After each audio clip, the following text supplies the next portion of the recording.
The Seventh Tower by Garth Nix. Book 1. The Fall. Chapter 5. At the last moment, Tal's shadow guard shot underneath him, cushioning his head so he didn't knock himself out. Ebbitt laughed as Tal slowly got up, and the maned cat slunk back to sit beside the throne, at the old man's right hand. "That fooled you, boy," wheezed Ebbitt. "Thought I was asleep, didn't you?" Tal got up angrily, but managed not to show it. There was no point in getting angry with Ebbitt. He just laughed and wheezed. "I need your help, Uncle," Tal said quickly. Ebbitt might be a pain when it came to surprises and practical jokes, but he was a lot more use than Korik and Lalick when it came to helping out. "Help?" asked Ebbitt. His laugh was gone, and he didn't look like an old fool any more. Obviously, Tal's face and tone had told him that whatever the boy was concerned about, it was serious. "Tell me." "You know about Father," said Tal, speaking so quickly his words ran into each other. "I don't know whether you knew. He had our primary sunstone. We have to get a new one. I asked Lalick and Korik, but they wouldn't help, I think because Shadow Master Sushin told them not to. So I put my name in for the Achievement of Body. Today. Only somehow I must have made a mistake. I'm in for the Achievement of Music.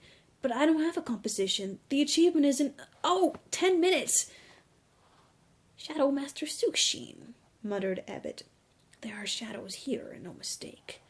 But first you need some music." He leaped out of his throne and clambered over a long table, then jumped across to a chest, his spirit shadow at his heels. From there he crawled under a hammock suspended in a frame. Tal lost sight of him behind a giant silver gong. He reappeared a moment later, holding a long scroll. "March of the Muldrin on Drashamore Hood," he exclaimed, weaving and jumping his way back to Tal. "What?" asked Tal, taking the scroll. It was music, he saw, written in the traditional way, down the scroll. Music on the left side, light on the right. "Name of the piece," replied Ebbitt. "Never performed. The Muldrin are warriors in Einir, beyond the part where we chosen normally go. The Drashamore Hood was a monster, I suppose." "What happened?" Tal asked, staring down at the scroll. "Tell you later," Ebbitt said. "You need to get to the Crystal Wood. Within 9 minutes. 9? Tal groaned, looking at his sunstone. "I can't make it." "We'll have to go by steam. Come on." Ebbitt took Tal by the arm and led him through the furniture so quickly that Tal knocked several pieces over and banged both knees. "Steam?" asked Tal. "What do you mean, steam? Where—" He stopped suddenly as they came to a stairway leading down. A dark stairway. Ebbitt tugged at his arm, but Tal wouldn't move. "That's going down," he protested. "I have to go up." The main spirit shadow nudged him behind his legs, and Tal fell forward, held up only by Ebbitt's surprising strength. "Have to go down to go up," said Ebbitt, laughing. Tal almost sobbed. His great-uncle had clearly gone completely crazy. He'd given Tal the music, but that was no help. He'd never get to the Crystal Wood now. They ran through the dark to the bottom of the stairs. They were somewhere in the Underfolk caverns. Tal fumbled at his sunstone, desperately trying to get some light. He couldn't bear this darkness. Before Tal could do anything, Ebbitt raised his hand, and the sunstone on his finger blazed into a bright indigo light, a color forbidden to Ebbitt since his demotion to the red. Tal almost choked as he saw it, and forgot to breathe, as Ebbitt moved his hand through a series of gestures, the light following in an almost solid band. Quickly, Ebbitt wove a shining cylinder around himself and Tal. "Stay very close to me," Ebbitt cautioned. He didn't sound mad any more, and Tal knew that the indigo cylinder of light around them was very powerful magic, certainly forbidden to red dimmers or orange boys. Tal stayed close to Ebbitt as they shuffled forward. They came to a large metal door, locked by a wheel. Ebbitt turned it, but didn't open it. He gestured at his spirit shadow instead. It moved forward under the cylinder of light and thinned itself, becoming almost invisible. Then it slowly eased itself onto the solid metal of the door. It came back a moment later and nodded. Ebbitt opened the door. A rush of steam came out. Tal flinched, but the steam didn't pass through the blue light. It washed around it, and he felt no heat. Ahead of them he saw a shaft. Billowing steam obscured how deep it was and how high up it went. "Come on," Ebbitt said, before stepping forward, seemingly into empty space. Tal hung back, but his great-uncle's grip was too strong.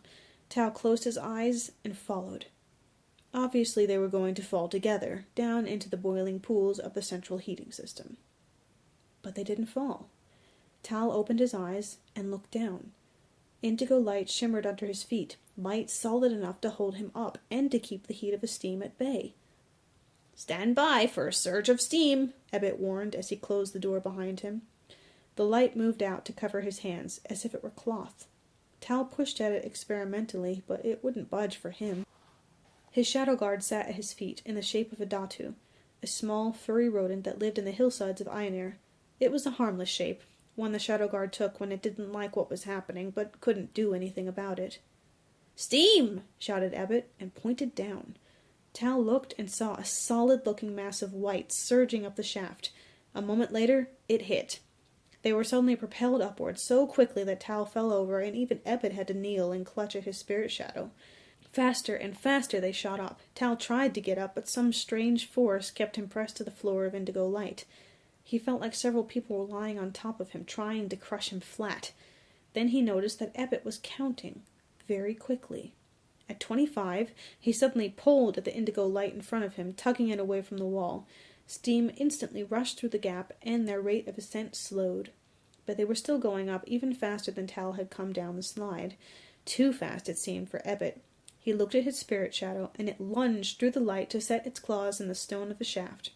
Instantly they slowed almost to a stop, accompanied by a hideous screeching sound from the spirit shadow's claws. Tal started in recognition. He'd heard that sound before, coming from behind the walls. It was always explained as the heating, but it must have been Ebbitt, or someone, using the strange method of transportation. "We're there," said Ebbitt, "or just past it. 3 minutes to go. Hang on." The spirit shadow let go, and they suddenly fell about 10 stretches. Steam still swirled around them, but not as much.